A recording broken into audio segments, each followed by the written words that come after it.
Good news today. There's a vaccine on the horizon. Biden kinda won the US elections. There may be peace in Azerbaijan, but there's no peace for pandas in this week's episode of Headlines. American drug group Pfizer set the stock market alight when it announced that it had a vaccine that is 90% effective.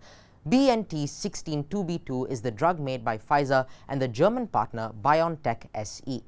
Pfizer said that they had found no serious safety concerns yet, and they're expected to seek US emergency use authorization this month, raising the chance of a regulatory decision as soon as next month.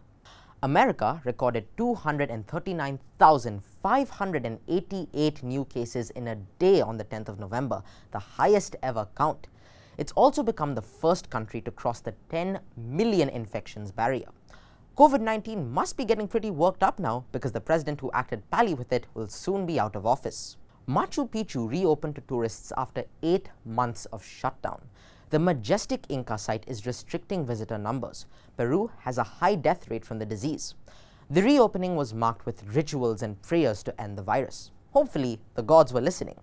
And then the nation was plunged into a political crisis when Congress voted out to oust popular President Martin Vizcarra, although Vizcarra quickly said that he didn't want to challenge the decision legally.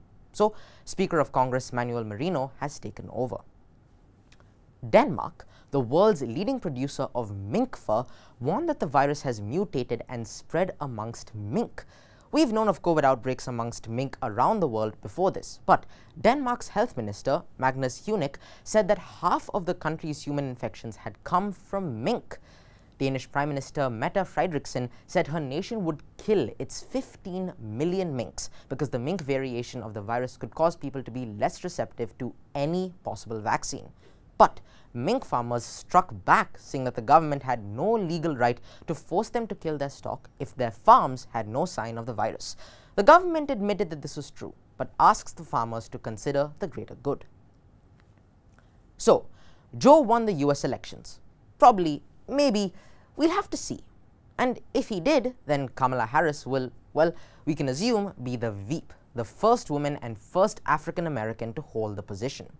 True to form, President Donald Trump filed a raft of lawsuits, which courts are sifting through and mostly rejecting.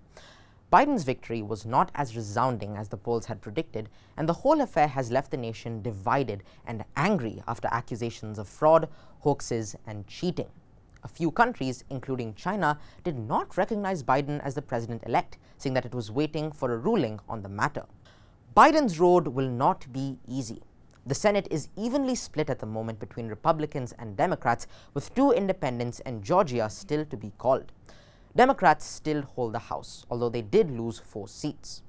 Trump will be handing Biden a very difficult global cleanup act.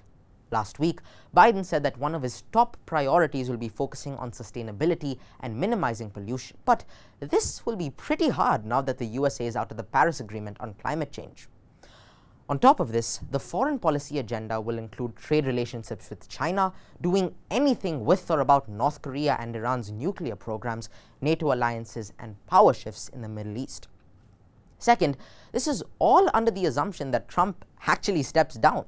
Throughout the election, Trump has made false and dangerous claims, including tweets that called for the vote count to stop, a threat to file a national lawsuit on the elections, and many more Trump-like idiocies.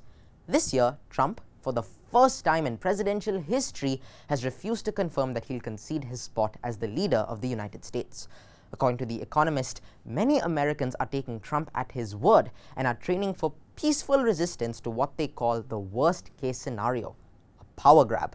So, while the results of the presidential election are indeed outstanding, it's important to keep in mind the fact that Joe Biden and Kamala Harris have a lot of difficult tasks on their agenda, and that the incumbent president wants to hold on to the Oval Office for just a little bit longer.